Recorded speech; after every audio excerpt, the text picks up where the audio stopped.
Welcome to Discovering You, a podcast that explores the intricacies of personality and how it impacts the way we navigate through life. What will you discover today?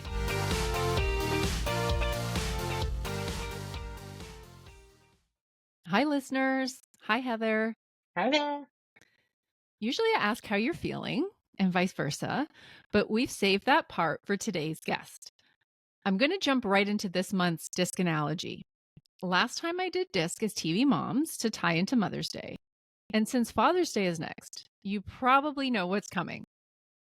When I was thinking of famous fictional fathers, I kept coming up with examples from the same TV show. And then I realized why. It's a rare example where there are 4 dads who are regular characters and all have different parenting styles. So thank you, Modern Family, for these fantastic father figures. Hi D is Jay Pritchett. No nonsense. He tells it like it is. He has an authoritative parenting style. Hi I is Cam Tucker.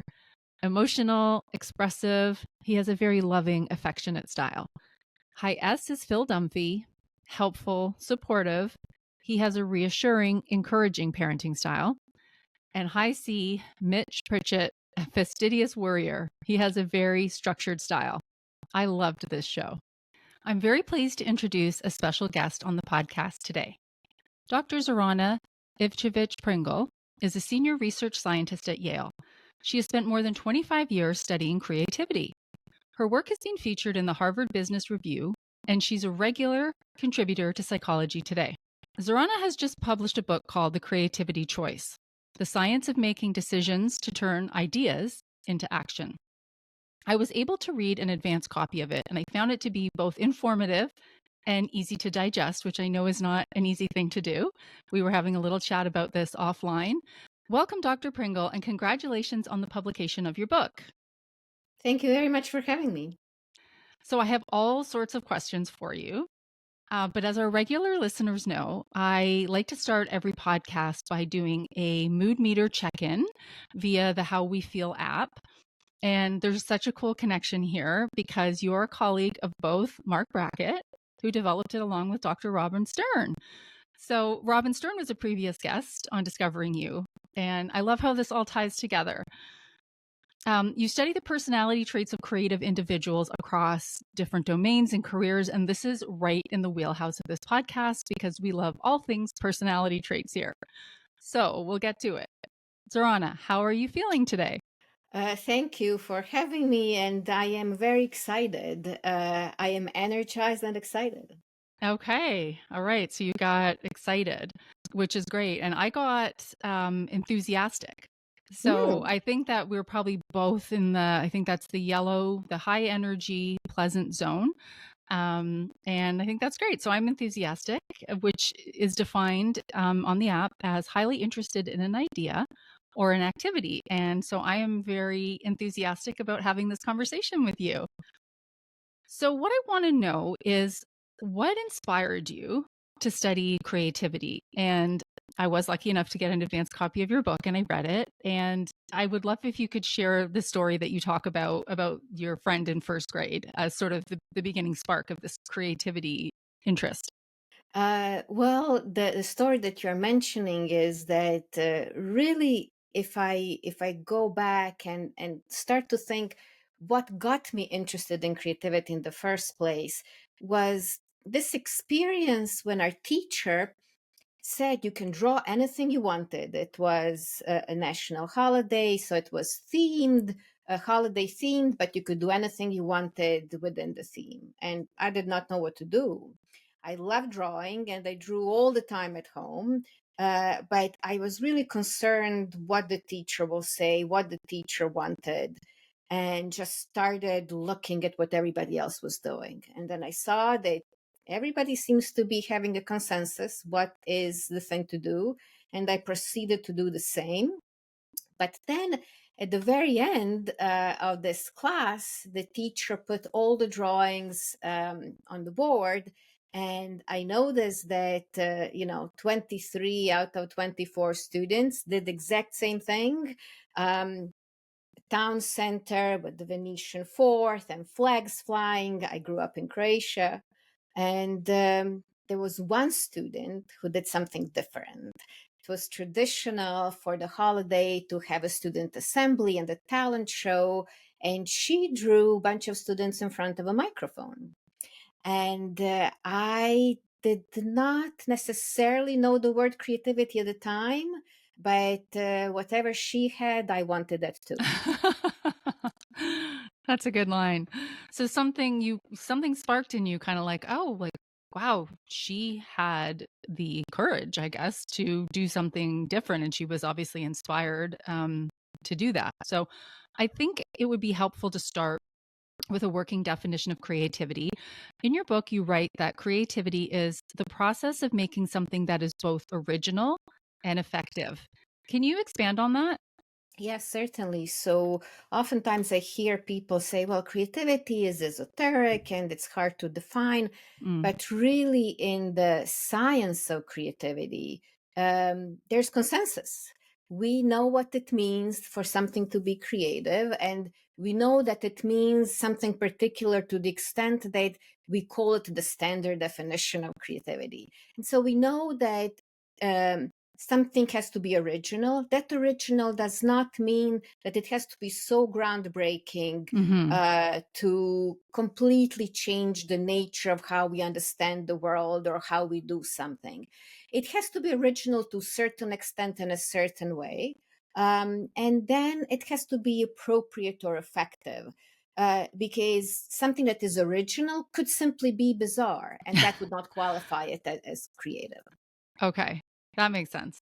And there was something that I found interesting, and I think this will also pique the listener's interest, is how you dispel the notion that only art is creative. I think when somebody says creative, and even in the example we used about the little girl drawing a picture, I think a lot of people really make that association. And so, for you give an example of how it's not limited to that. So, you talk about a field like engineering, which involves complex problem solving, and you say that this too is creative.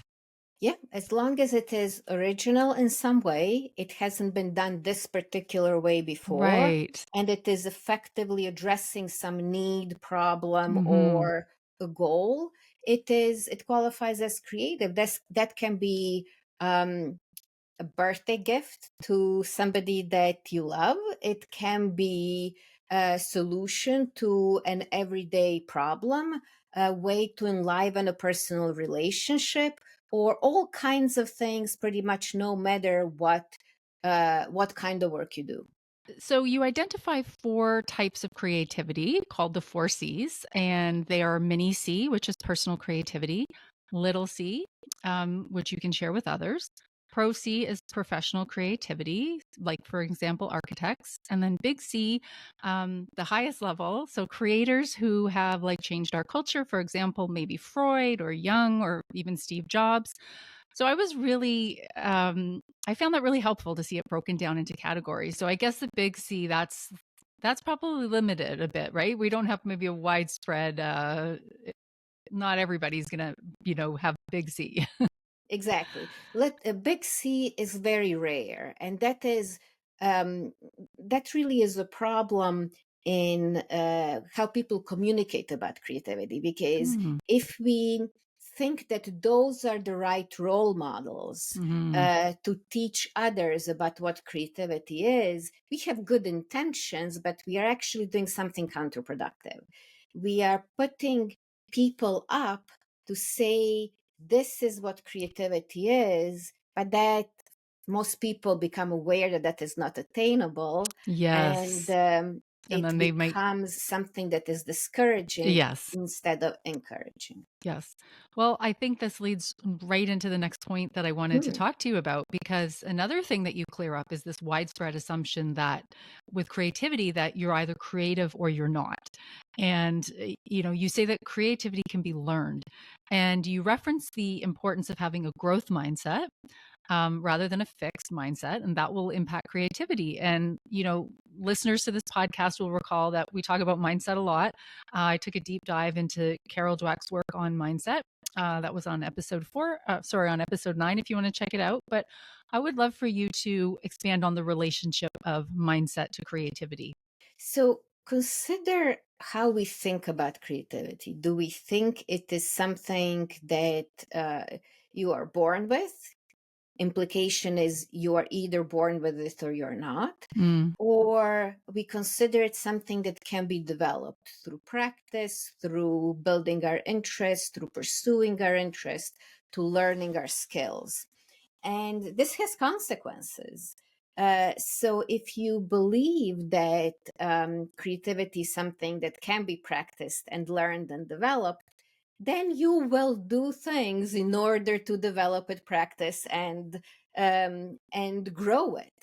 But if you think it's either or, you will stay where you are. You will say, even if you think that you were gifted and fortunate, you will still preclude the possibility of developing it more or in new directions.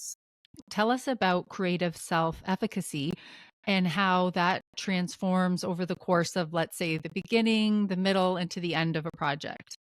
So, creative self efficacy is a personal belief whether you have creative abilities. Right.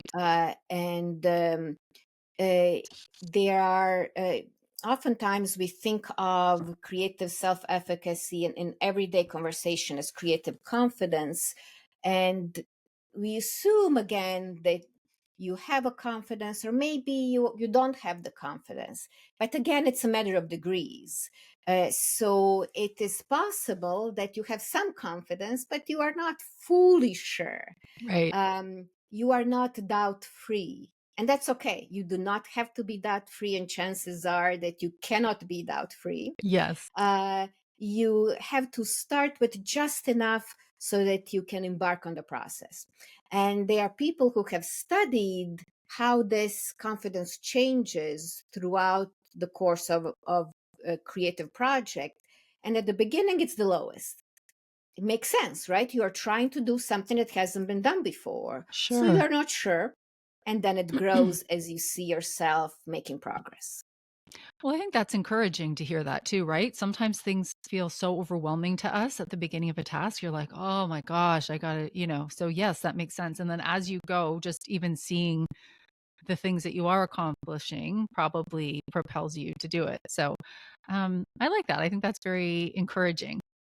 I think so too. And important thing to remember there is that that trajectory is not linear. It's not you start low, Mm, you end high, and there's a straight line between. right. But it oftentimes goes up and down as you encounter obstacles or creative blocks or Sure. difficulties. Peaks and valleys, right? Exactly. And so, what is the relationship? You talk about this a little bit too, with introverts and extroverts when it comes to that self efficacy. I find this fascinating, of course, because we spend a lot of time talking about introversion, extroversion, ambiversion on the show. So, I'd love to hear you tell us about that. Introverts and extroverts differ in how positively they see the world. And Yeah. so extroverts tend to be more exuberant. Hmm. And a very central component of extroversion is positive emotionality, of, Right. being bubbly, essentially. And with this positivity comes positivity about pretty much everything, including your ability to do all kinds of things. So, Right. in a sense, it is for extroverts, creative self efficacy or creative confidence is inflated. Mm, They are not just they are starting at a higher level. They don't start at zero. They start at their bubbly self level, and then they go from there, where introverts would start from a more neutral level because they don't have this kind of positivity bias. so, would you say that it can still be attained for them, but it will just maybe take a longer route to getting there? Yeah, of course, Yeah. it can be attained. It is something that we build from experience. It is not that extroverts have more of it. Right. It can seem that they have more of it because they Yes. are generally more positive. Right. But the processes of building it are the same. Right. So, as introverts or extroverts start on a project, it's going to be in relation to them at the lowest level. and then we'll start growing. And it starts growing by noticing what we do, by Right. learning from experience, by saying, oh, I was able to successfully do that task, the first part of the project. I'm sure I can now do another one. Right. Makes sense. Okay, so I'd like to talk about the connection of emotions to Hmm. creativity. And you write that, quote, creative work is a roller coaster of emotions. Each emotion is a piece of data about what is going on with you and around you, and each can help you think in a particular way. You can often harness the power of emotions, whether they are pleasant or not, to boost different ways of thinking. And you say that when entrepreneurs listen to their emotions and when they linger on those feelings, they ignite what you call a problem finding process. And in the book, you cite an example of Melissa Butler. She felt frustrated by the state of the beauty industry, and as a Black woman, she just didn't see options for colors that would work for her skin tone. So this frustration that she felt was a problem to solve for herself and others, and she ended up launching a company called the Lip Bar. Became very successful, and it provided affordable vegan and cruelty-free options for diverse skin tones. And I love there's a personal example here, Zorana. You can relate to that feeling of something being missing, right? And I think actually this was part of the impetus for this book. Yeah, it's you mentioned the example of entrepreneurs, but this is not the case with entrepreneurs only. It is the case for many other kinds of human endeavor.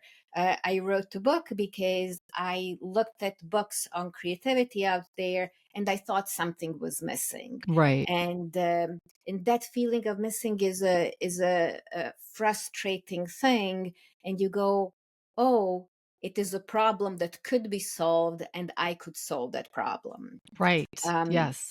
and when you are saying, I really like the quote that you read there, because it's really pointing to something we oftentimes overlook when talking about emotions and creativity. So very intuitively, it's easy to say, oh, we talk about emotions and creativity, sometimes emotions get in the way. And that's true, sometimes they Yes. get in the way.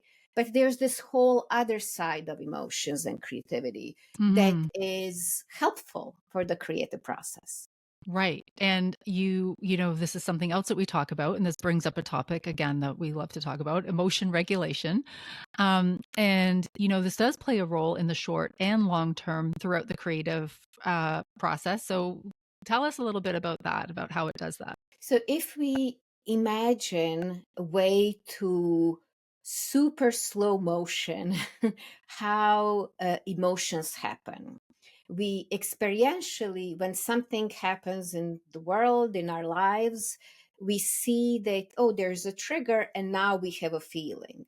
But we are missing a lot of steps in between on Yeah. the experiential and conscious level. So if we were able to prolong it and stretch it to see what happens between the trigger and the actual experience, we could see there are several other things. And yes, situations are influencing what we are going to feel, but also it matters what aspects of a situation we pay attention to. So Mm, if you remember, if you can imagine or recall being in a meeting where other people were also present, and you leave the meeting and you're talking to somebody and you had a totally different reaction to the meeting. yes. Hmm. You can think that the meeting is a trigger, right? It's something that creates emotions, Sure. but chances are that different people were paying attention to different parts of it. Uh, so that happens in real life too. Another thing that happens is we interpret what's the meaning of different experiences.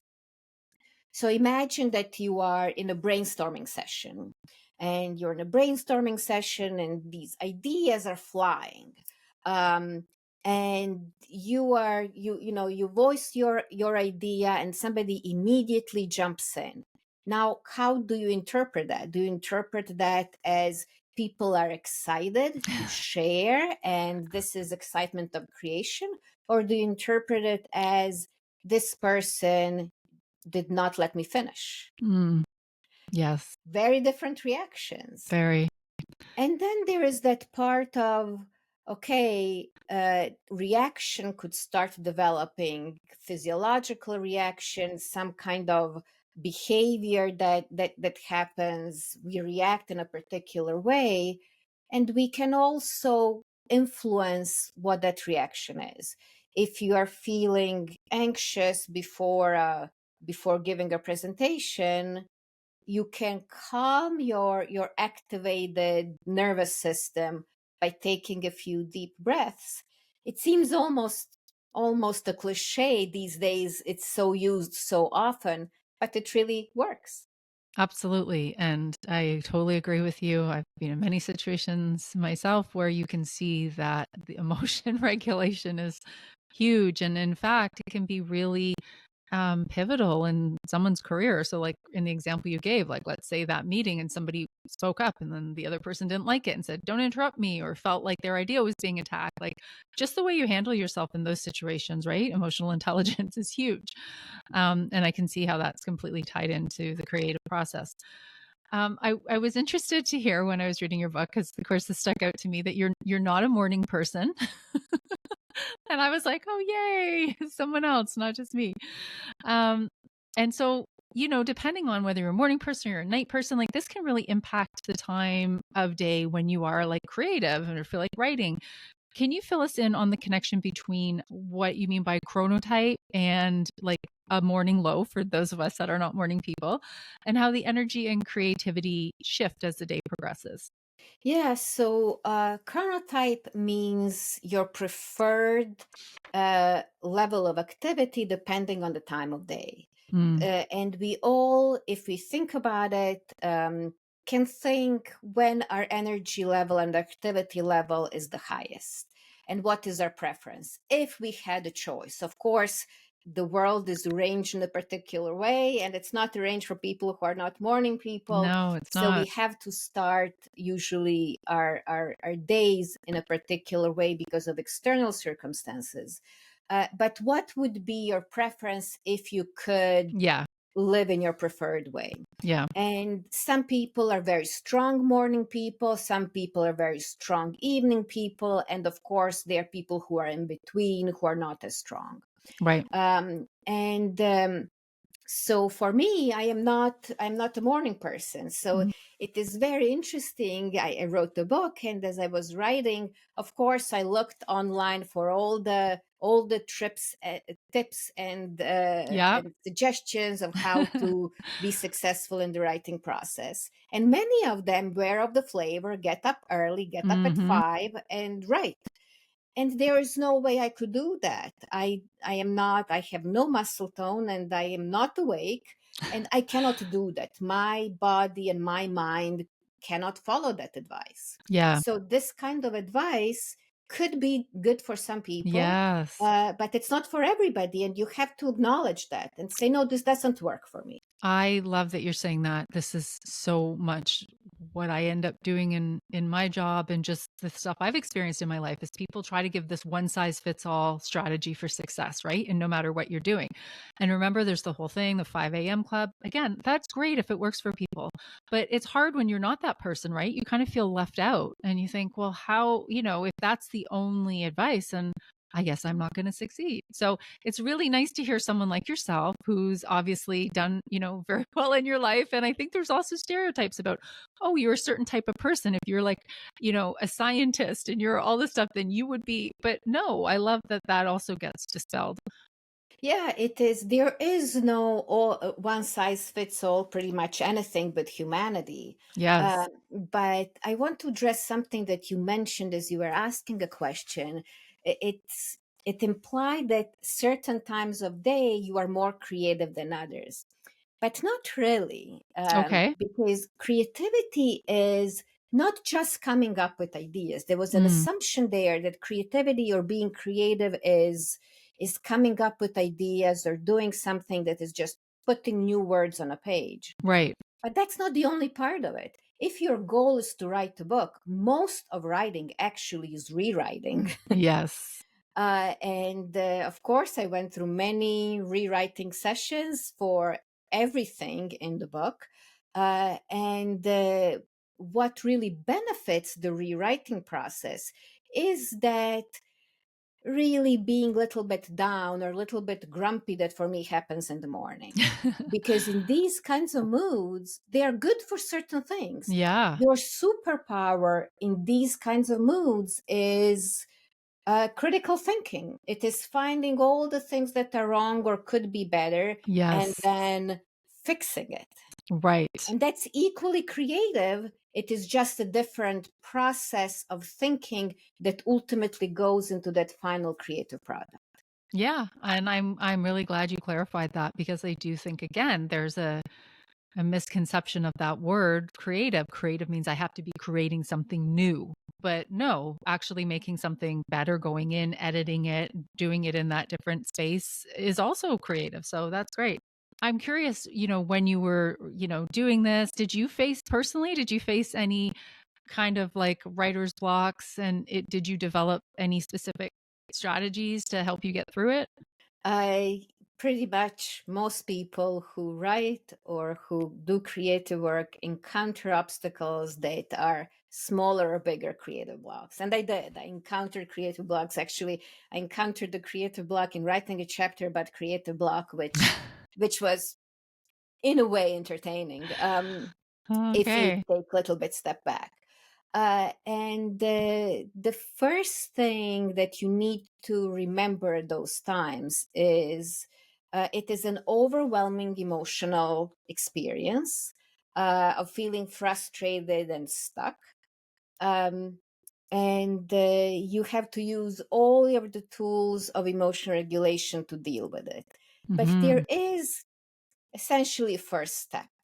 Okay. What happens to many people in those times is kind of thinking that is self-recriminatory. You Mm, should have known better. right. Or how can't you figure this out?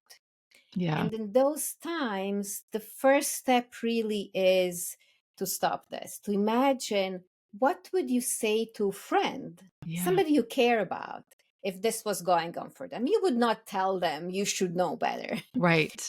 You would tell them to give themselves some slack. Yes. And you should say the same thing to yourself. And would you try to do things, for instance, like I know for me personally, some of the things I do, sometimes I just will like like shift physical location. So instead of being here, like in my normal spot, I will go somewhere different or like somewhere where maybe I've got a nice view at a window. Or did you find yourself coming up with different out of the box ideas to do that?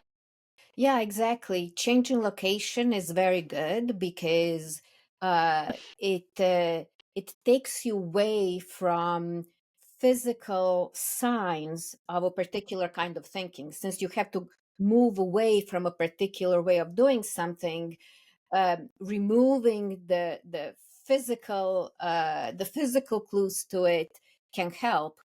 Another thing that helps is just taking a break, walking away from it for a little bit. That oftentimes people say, but I don't have time, so I cannot afford to do that. And I understand that. We all have to do lists that are longer than their days in a week or hours in a day. Sure. But you don't have to walk away in the sense of going on vacation. You can walk Right. away from one task and focus on another one. Yeah, just a little something, I'll do that. Something be frustrating me and then I'll play Wordle.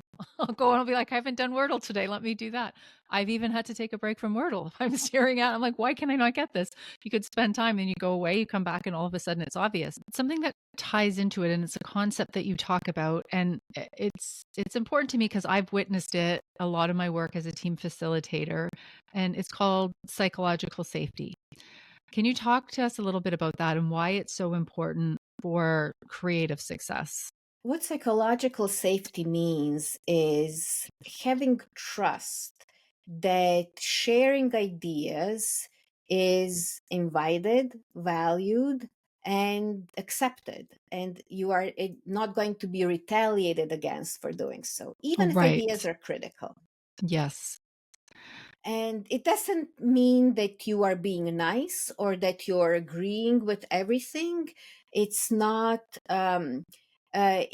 I actually always think of, if you could teleport into a meeting, into a group that Mm. truly has experience of psychological safety, it Hmm. might sound really raucous because Yeah. people are free to share ideas and jump in and not just agree with each other. So it might seem even confrontational because they can disagree, they can raise something critical. They are not afraid.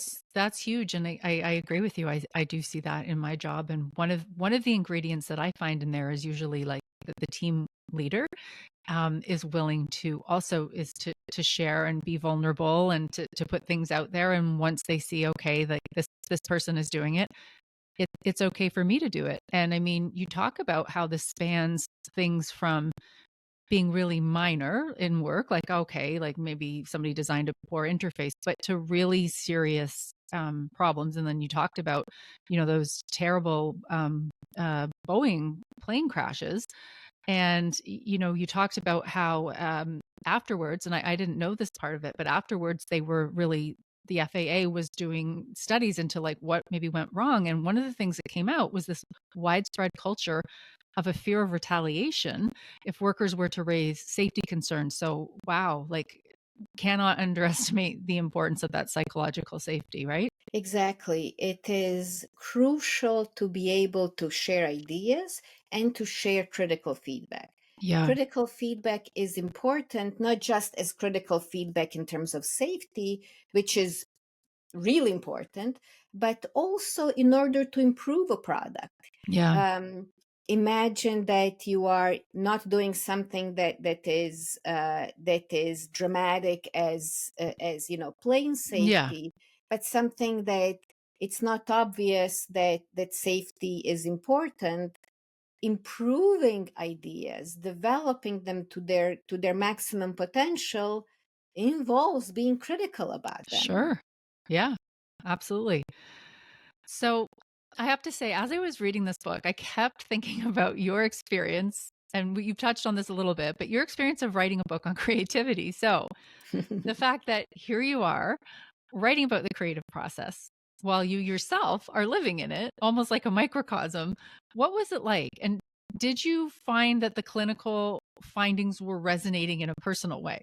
Yeah, certainly. And actually, for me, that was almost an ethical question.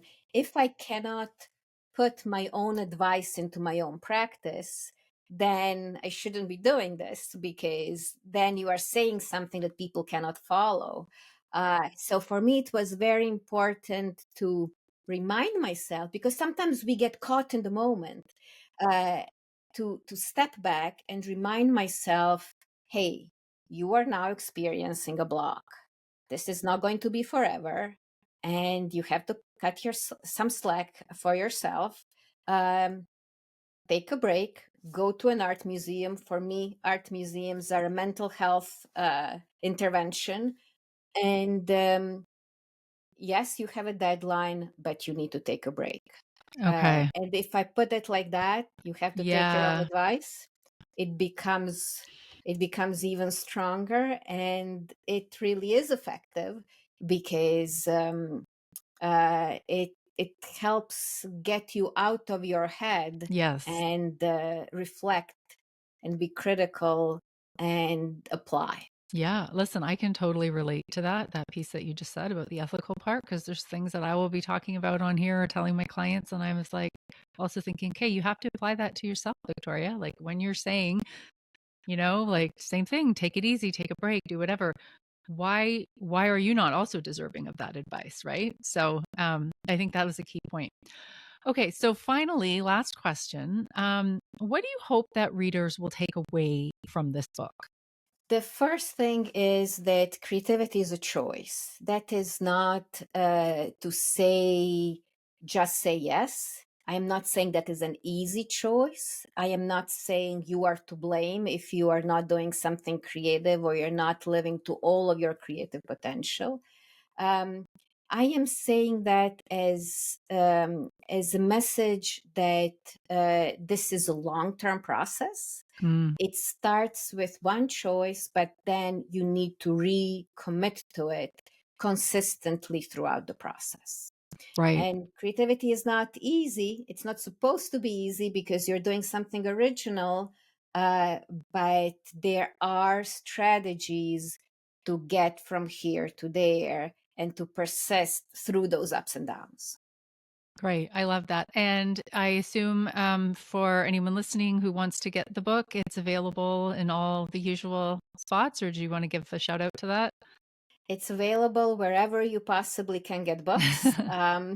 And I'm sure that in the show notes you can Hmm. share the We will. website. There are links to every single book buying site in the world on my website, and the way to stay in touch. Yeah, that's fantastic. Well, listen, thank you so much for joining me. And I really enjoyed our conversation, Zorana. And I wish you all the best with your book. And again, thanks for sharing your expertise with us here.